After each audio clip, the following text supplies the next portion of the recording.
বিষয়ত আতি আসকতি ভৈল যাৰ কৃষ্ণক পাইবাৰৰ আশা নিৰ্বৰ্তিল তাৰ বুলি কৈছে।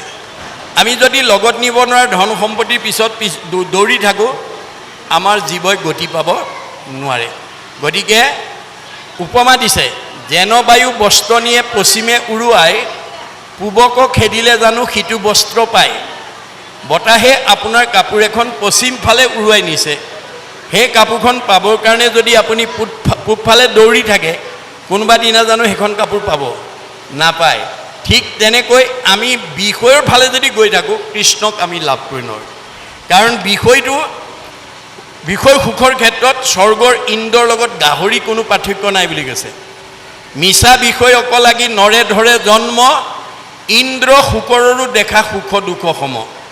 বিষয় সুখৰ ক্ষেত্ৰত স্বৰ্গৰ ইন্দ্ৰৰ লগত মানে গাহৰি কোনো পাৰ্থক্য নাই। কিয় বোলে অমৃতৰ পানে যেন মহেন্দ্ৰ সন্তুষ্ট, হৈ বিস্তা ভুঞ্জি শুকৰৰো হৃষ্টপুষ্ট।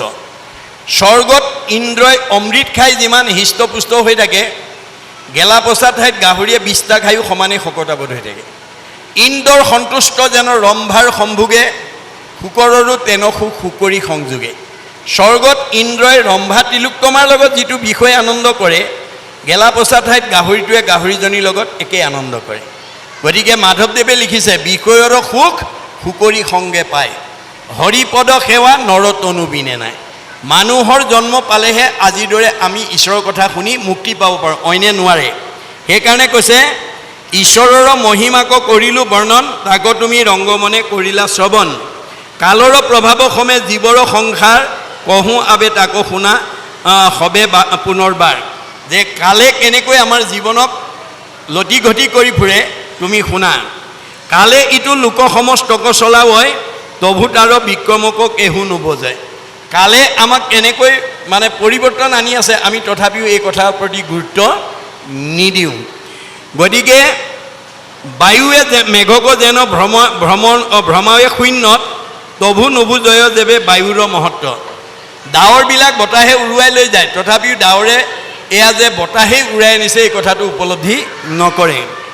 সুখ পাইব বুলি নানা কৰে প্ৰয়াস, জীৱা অৰ্থে আৰ্যে তাকো কালে কৰে নাশ।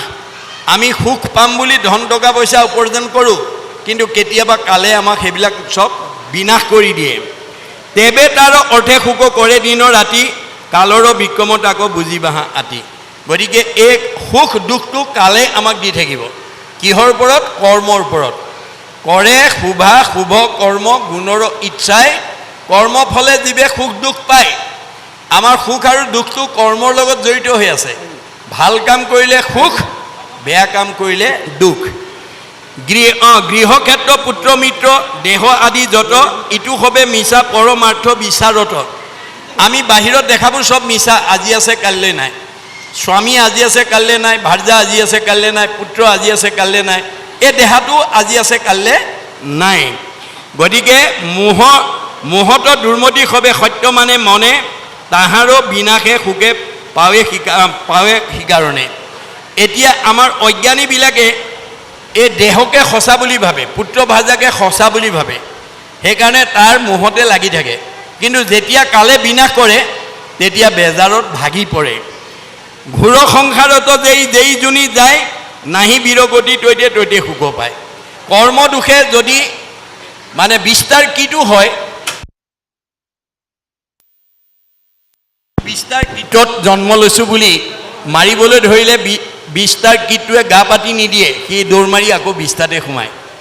কুকুৰ মেকুৰী এইবিলাক ঘৰে ঘৰে ঘূৰি ফুৰে, এই বুলি সি গাটো পাতি নিদিয়ে, মোক মাৰি দিয়া, মই লোকৰ চোৱা পাতনিয়ে কিমান খামগৈ, মৰি যাওঁ বুলি গা পাতি নিদিয়ে। অৰ্থাৎ কৰ্ম দুখে যিটো জীৱ পায় তাতেই সি সুখী হৈ থাকে, সেই কথাটো কৈছে দেই।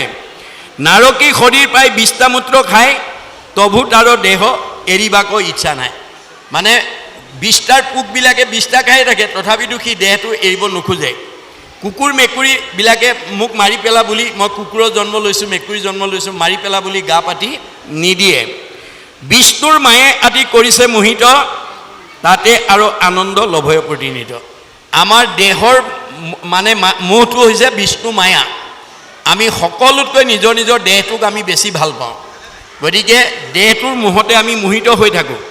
কুটুম্বত মনে আতি কৰে আশকতি, বৃদ্ধ সেৱা হীন ভৈল যি হ'ব দুৰ্মতি।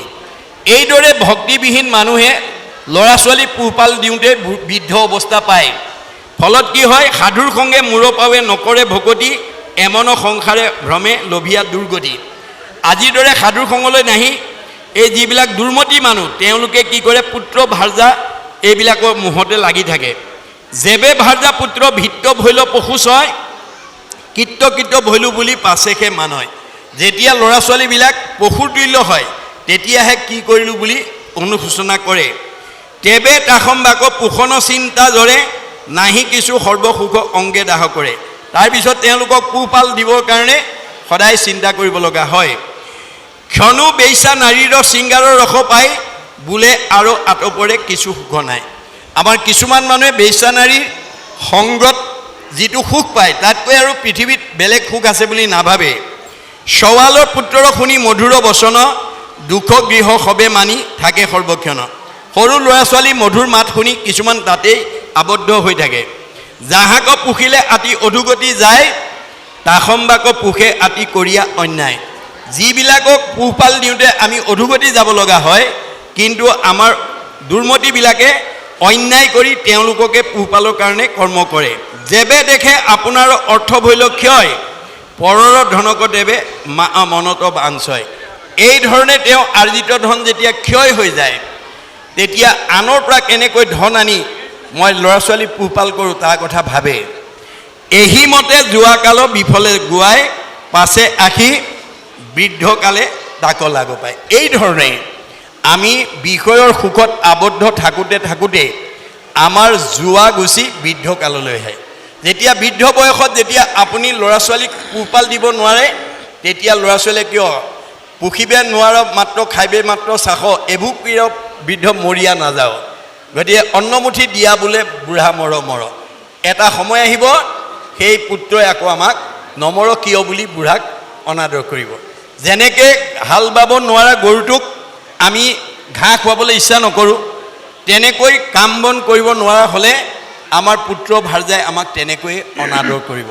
সেইকাৰণে আমি সৰুৰ পৰা ল'ৰা ছোৱালীক যাতে আমি ঈশ্বৰ ভক্তিমুখী কৰিব পাৰোঁ, যে আমাৰ ভাগৱত শাস্ত্ৰৰ বিনে আমাৰ উঠি অহা প্ৰজন্ম, সমাজ আৰু নিজে সংস্কাৰ হোৱাৰ বিকল্প নাই।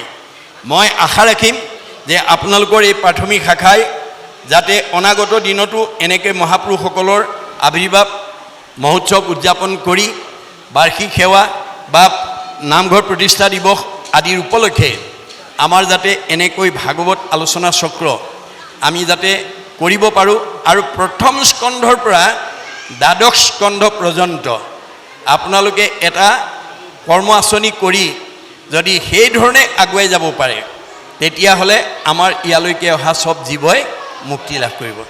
পৰীক্ষিতে যদি প্ৰথমৰ পৰা দ্বাদশ শুনাৰ কাৰণে মুক্তি পালে, আপুনি মই পাম নে নাপাম?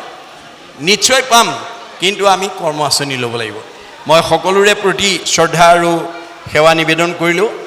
আপোনালোকে আমাক সুদূৰ লখিমপুৰৰ পৰা আমন্ত্ৰণ কৰি আনি এইকণ সময় আপোনালোকৰ মাজত ভাগৱতৰ আলোচনা কৰাৰ যি সুযোগ দিলে, তাৰ বাবে উদ্যোক্তাৰ প্ৰমুখ্যে সকলো সহযোগী বা বৈষ্ণৱলৈ মোৰ শ্ৰদ্ধা আৰু সেৱা নিবেদন কৰি ব্যাখ্যাৰ আসনৰ পৰা মই ইমানতে আপোনালোকৰ পৰা বিদায় ল'ব খুজিছোঁ।